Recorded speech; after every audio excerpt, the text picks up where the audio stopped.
Hello again, CVCC Math 152. I thought we'd look at some uses of StatCrunch in section 2 of chapter 2. And so there's a few more in here that we were going to look at. I have number 11 that we'll look at.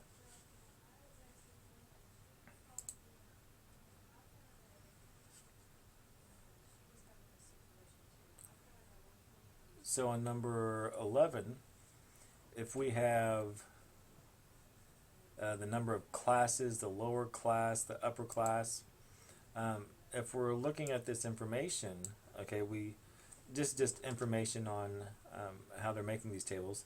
We have 5 different classes, 1, 2, 3, 4, 5. The lower class limit, these are always these left sides of the classes. These are our lower class.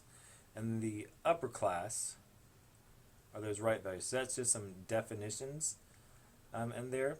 To find the class width, it's always subtracting like 2 of the lower class limits. So the difference between 15 and 19 is 4. So that is our class width. Another one I want to look at is number 15.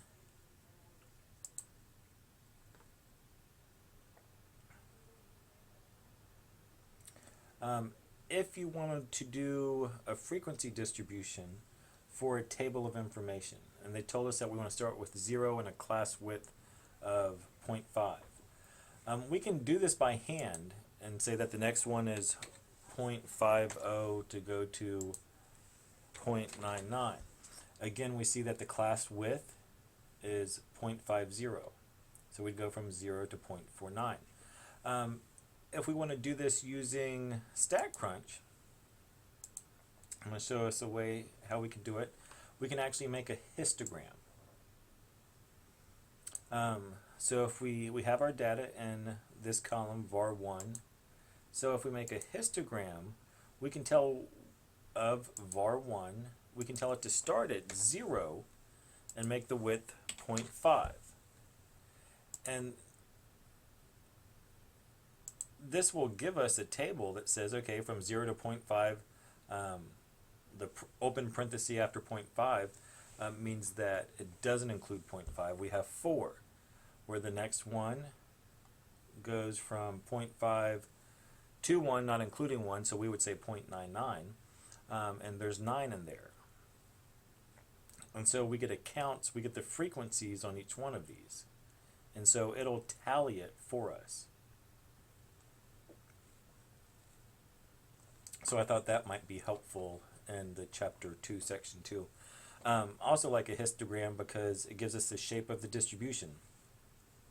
This one appears to be skewed right if we were looking at the histogram. Another one in this section is number 16. And I think 16 is actually making a histogram. Oh no, totally not. So number 16 is looking at a stem and leaf plot of the ages. So we could do that in, open it in StatCrunch by this little icon. And if we go to graph, we can do a stem and leaf of var1. And typically that's all we have to do, and we can see this stem and leaf. So these are values in the 40s. So there's 40 and 44. This one represents the number, this row, 45, 46, 47, 48, 49, and 49. Then we have 2 50s, and then looks like 4 51s, 2 52s, and then 5 54s. So this is just a different way to see your data with the stem and leaf. For a small set of data, it's nice because we get the distribution. We can kind of see a histogram on its side, but we actually know all the data that's in there as well, all the values. So that's kind of a benefit to a stem and leaf. If it was too much data, it might be too much information. And then also let's look at number 19.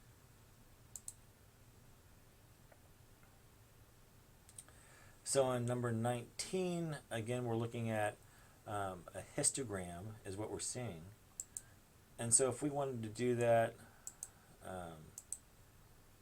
think we've kind of already stated how to do that, but just go to graph and a histogram. If we don't tell it what to do, it'll make a histogram for us.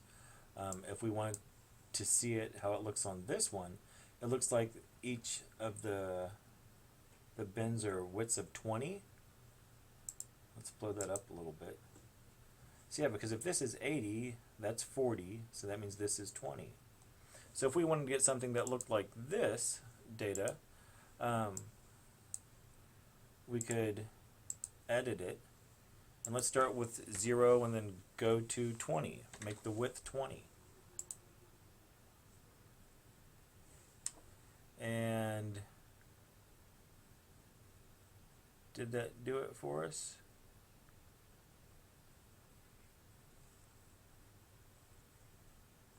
Huh.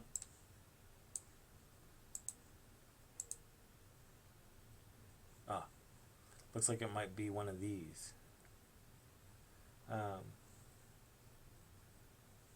Again, doesn't look exactly the same, which is kind of worrying me. But again, we can make the histograms from our data sets. So something to be aware of when you want to make a table and how to view them. StatCrunch is pretty good. All right, see you next time.